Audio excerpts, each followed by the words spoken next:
अब देखिए, लगातार जो खबरें आ रही थी हमारे स्वर्गीय विजय सिंह जी जिनकी मौत हुई है, लेकिन इसको किस प्रकार से हर चीज़ का राजनीति यानी कि राष्ट्रीय जनता दल ने लगातार इन बातों को लगातार कहने का काम किया, लेकिन भारतीय जनता पार्टी को जो हमेशा एनडीए के नेताओं को जो लाश पर राजनीति करने की जो आदत है, तो आज भी यह दिखता है। लेकिन अब देश का जो मूड है, बिहार का जो मूड है, हमें लगता है कि अब इन मुद्दों पर इस देश की कोई मुद्दा नहीं है, मुद्दा है इस देश की देश कैसे आगे बढ़े। नमस्कार, आप लाइव सिटीज देख रहे हैं और आपके साथ मैं हूं वसीम खान।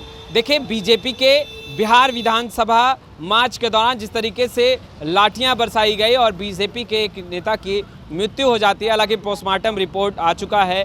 पोस्टमार्टम में मृत्यु का जो कारण है वो हार्ट अटैक बताया गया है, मगर बीजेपी जिस तरीके से जमकर निशाना साध रही है सत्ता पक्ष पर, अब राजद ने करारा जवाब दिया है। और रणविजय साहू जो कि राजद के विधायक हैं, उन्होंने कहा है कि बीजेपी लाश पर राजनीति करना जानती है और वही कर रही है। सबसे पहले आप रणविजय साहू को सुनिए। देखिए, भाजपा एक ऐसी पार्टी है जो हमेशा अफवाह में, उन्माद में और दंगा में ही विश्वास रखती है। अब देखिए, लगातार जो खबरें आ रही थी हमारे स्वर्गीय विजय सिंह जी जिनकी मौत हुई है, तो स्पष्ट तौर में जो जांच आया, जांच अब सामने में है, जनता के सामने में है, पब्लिक के सामने में है, लेकिन इसको किस प्रकार से हर चीज़ का राजनीति यानी कि राष्ट्रीय जनता दल ने लगातार इन बातों को लगातार कहने का काम किया, लेकिन भारतीय जनता पार्टी को जो हमेशा एनडीए के नेताओं को जो लाश पर राजनीति करने की जो आदत है, तो आज भी यह दिखता है। लेकिन अब देश का जो मूड है, बिहार का जो मूड है, हमें लगता है कि अब इन मुद्दों पर इस देश की कोई मुद्दा नहीं है, मुद्दा है इस देश की देश कैसे आगे बढ़े, संविधान की रक्षा कैसे हो, लोकतंत्र कैसे बचे और देश आगे कैसे बढ़े, इन पर चर्चा हो रही है, जिसका नाम कि इंडिया पड़ा है। और इंडिया जब से नाम पड़ा है, देश के तमाम युवा, नौजवान, किसान भाई सब लोग उत्साहपूर्वक है। और हमें लगता है कि आने वाला जो वक्त आ रहा है, जनता हर बातों को देखती है और समय पर जवाब देने का। देखिए, माननीय संतोष मांझी साहब ने जो बातें की हैं और जो चर्चाएं जो चल रही है, हमें लगता है कि जब से विपक्षी एकता का आगाज़ इस बिहार में हुआ, फिर बंगलौर में हुआ, उसके बाद अब मुंबई में होने जा रहा है, और जिसके कारण तमाम जो एनडीए के नेता हैं, भारतीय जनता पार्टी के नेता हैं, सब हताश हो चुके हैं, कमज़ोर हो चुके हैं और उसके कारण अनाप शनाप बयान दे रहे हैं। तो जनता को अब इन बातों से कुछ लेना देना नहीं है। जनता को तो अब महंगाई कैसे रुकेगी, नौजवानों को रोज़गार कैसे मिलेगा, ये जो अच्छे दिन के वादे किए उनकी बात होनी चाहिए। तो बिहार पूछता है, देश पूछता है, नौजवान पूछता है कि कहाँ गए हमारे 2 करोड़ नौकरी। तो ऐसी तमाम बुनियादी मुद्दा है। आज गैस सिलेंडर का दाम 1250 रुपया साहब। तो आखिर जो मुद्दा है इस देश का, उस देश कर्नाटक ने तो इशारा करने का काम किया है और हमें लगता है कि कर्नाटक का जो मैंडेट है, बहुमत है, देश उसी मुठ पर आगे बढ़ रहा है और उसी मुठ पर आगे चलेगा।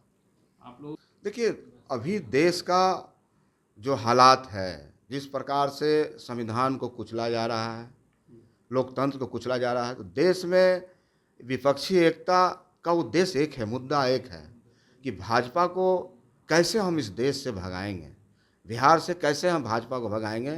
तो यहाँ पर संयोजक और कोई प्राइम मिनिस्टर की मुद्दा नहीं है, चर्चाएं नहीं है। चर्चाएं कि तमाम विपक्षी दल एक होके इस देश से भाजपा को भगाएं, यही मुद्दा है। या नहीं? अरे निश्चित रूप से हम बिहार के तमाम लोग, बड़ी गर्व की बात है हम तमाम लोगों के लिए, नीतीश जी एक ऐसे कुशल नेतृत्व हैं जो पिछले 17-18 वर्षों में बिहार के एक नेतृत्व आयाम देने का काम किया है। तो हमें लगता है तो निश्चित रूप से मुख्यमंत्री जी के बारे में तमाम लोग चाहते हैं।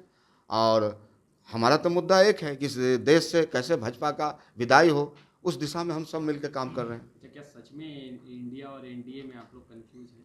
कोई कन्फ्यूजन नहीं है। आज जब से इंडिया का नाम पड़ा है, एनडीए के लोग में कन्फ्यूजन है। अब उन्हें लगता है कि जिस प्रकार से वो हमला करते थे, परिवारवाद, भ्रष्टाचार, तो हमें लगता है कि इन बातों को लेकर वो अध्ययन कर रहे हैं और सोच रहे हैं। तो हमें लगता है कि जिस प्रकार से विपक्षी एकता का आगाज हुआ है और बिहार ने जब जब अंगड़ाई लिया है, बिहार ने जब जब अगुवाई किया है, तो देश में एक बड़ा परिवर्तन हुआ, परिवर्तन दिख रहा है। तो आपने सुना रणविजय साहू को स्पष्ट रूप से कहते नजर आ रहे हैं कि बीजेपी लाशों पर राजनीति करती है और वही इस बार भी कर रही है। जिस तरीके से विजय सिंह की हार्ट अटैक से मृत्यु हुई और उसको लेकर के बीजेपी जिस तरीके से सवाल खड़े कर रही है, कहीं ना कहीं यह शुभ संकेत नहीं है और बीजेपी इस तरीके की बातें जो हैं वो करती रहती है। खैर, इस वीडियो में इतना ही। अब तक आपने हमारे चैनल को सब्सक्राइब नहीं किया, तुरंत सब्सक्राइब कर ले। आपका बहुत बहुत शुक्रिया।